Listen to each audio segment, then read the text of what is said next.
السلام عليكم ورحمة الله وبركاته. تحياتي لحضراتكم من كل مكان في الدنيا.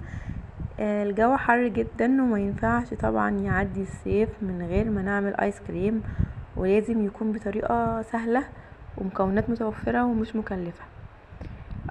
اول مرة اعمله بالطريقة دي وطلع تحفة بجد، واعتمدته بالطريقة دي، طريقة معتمدة جدا، طلع مختلف واحلى من بتاع المحلات، وهتعملي كمية كويسة هتكفي كل افراد العيلة. يلا بينا نصلي على رسولنا الكريم عليه افضل الصلاة والسلام. ولو اول مرة بتشوفوني، انا اسماء ودي قناتي اشراقة سعيدة. ياريت ندوس على زر الاشتراك عشان يوصلكوا كل جديد، وما ننساش نعمل لايك للفيديو وشير كمان عشان يوصل لكل الناس. ويلا نشوف ايه المقادير بتاعتنا السهلة دي علشان نعمل الايس كريم بالسهولة دي. معانا في الاول كده كان معانا كيس مانجا في التلاجة متفرز، او اي نوع مانجا موجود. لو مانجا متوفرة مش متفرزة خلاص. المانجا هنا كانت متفرزة في الفريزر.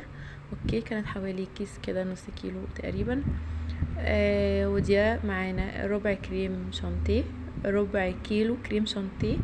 بلاش نجيب الاكياس اللي هي الجاهزة، يعني كل ما نجيب فرط احسن علشان يدي معانا كمية. تمام.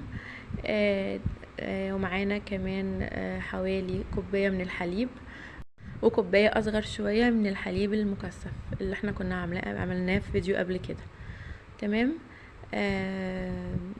الحليب المكثف ده معمول طبعا في البيت، احنا كنا عاملينه. عايزين تشتروه جاهز مفيش مشكله، عملناه في البيت بكل سهوله. ان شاء الله هسيب لكم رابط الفيديو اللي احنا عملنا فيه الحليب المكثف. يلا بينا نبدا ونشوف هنبدا بايه. جبنا الربع كيلو اللي هما الكريم شانتيه بتاعنا.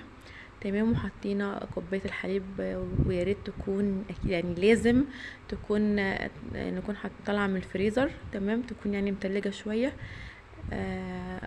وبعد كده هنضربهم بالمضرب. تمام.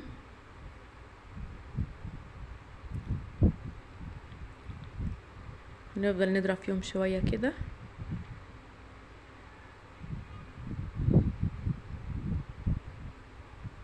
هو الافضل كمان ان لما نيجي ننزل بالحليب ما ننزلش بالكميه كلها. تمام، بننزل بنص الكوبايه ونرجع لو احتاجنا ننزل. ما تعملوا زي ما انا ما عملت ونزلت بالكوبايه كلها. وهنا طبعا نزلت بالحليب المحلى المكثف، بس ما نزلتش بالكوبايه كلها. تمام، حسيت ان انا مش هحتاجه كل الكوبايه كلها. تمام. وطلعت طبعا بعد ما ضربناه بشويه كده حوالي 10 دقايق نفضل نضرب فيهم. تمام. بعد كده انا طبعا طلعت منه شويه قبل ما نضيف المانجا بتاعتنا. انا قعدت اهرسها كده بالشوكه وهي كانت يعني كانت متلجه شويه. تمام.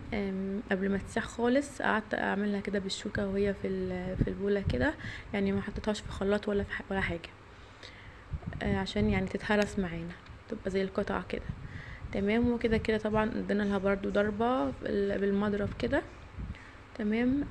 على كميه الايه الخليط بتاعتنا. بس دي الكمية بتاعت الخليط. سهلة جدا، ما فيهاش مقادير افتكاسات ولا مقادير يعني حاجة مش موجودة. تمام. احنا طبعا الكريم شانتيه بنجيبه من عند العطار او من محل بقالة يكون معروف يعني. تمام. لو هتجيبوا طبعا بنجيبه كمية فرط يعني، اي كمية على حسب الكمية اللي انتوا عايزينها. وطبعا فضينا الخليط بتاعنا كده في قاربين، اي قارب عندك او اي قوارب ممكن تضيفيهم كده. تمام. عشان يدخلوا الفريزر. وبنغطي الوش كده باي كيس بلاستيك عندك بتاع تلاجة. تمام. او ستريتش بتغطي الوش بيه كده علشان ما يكونش طبقة تلج فوقيه. وطبعا الابيض ده اللي احنا شلناه من الخليط بتاعنا قبل ما نضيف المانجا.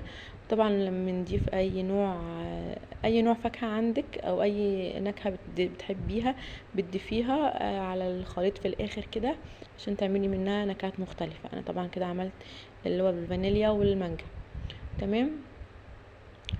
غطيتهم كده وبنضيفهم. ممكن ما نغطيش الغطا اللي فوق ده عادي، ممكن تسيبي بس الكيس كده فوقيهم، وبنضيفهم بنحطهم في التلاجة. تمام، بيعدي عليهم حوالي 5 ساعات، تمام، اقل حاجة. تمام، بنطلعهم كده. شايفين بقى، بنشيل الكيس كده من عليهم. شايفين الجمال بقى، والطعم رائع جدا يعني بجد والله، احلى من بنجيبه جاهز من المحلات او من بتاع العربيات. تمام، شايفين.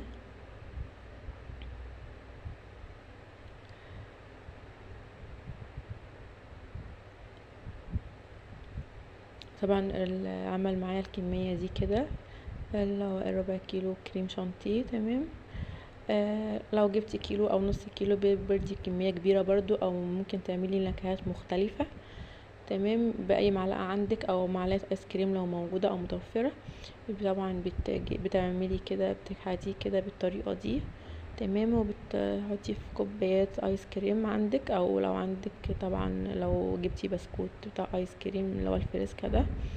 تمام، شايفين الجمال، شكله والله رائع بجد، وكان جميل جدا، ما عادش التاكل كله في وقتها. شايفينه الجمال.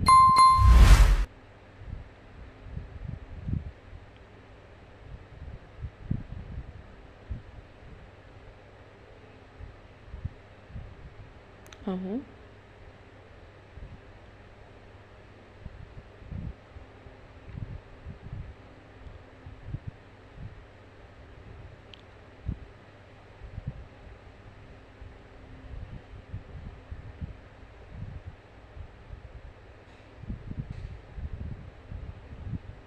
وهنا كده طبعا بعد ما عملتهم كده في الكوبايات بتاعه الايس كريم. تمام، لو شايفين الفانيليا اللي هو الابيض عليه كده، كان الطعم رائع جدا. شايفين الجمال، هو ده الحر الصيف، حاجه كده بتطري على القلب.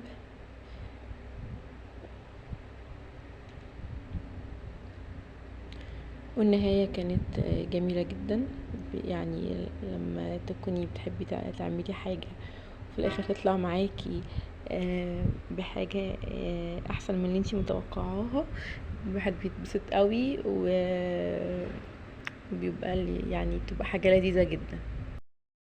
في النهاية يا رب الفيديو يكون عجبكم، ومتنسوش لايك وشير للفيديو وكومنت حلو من قلبكم ليا، بحب اسمع ارائكم. ومع الف سلامة.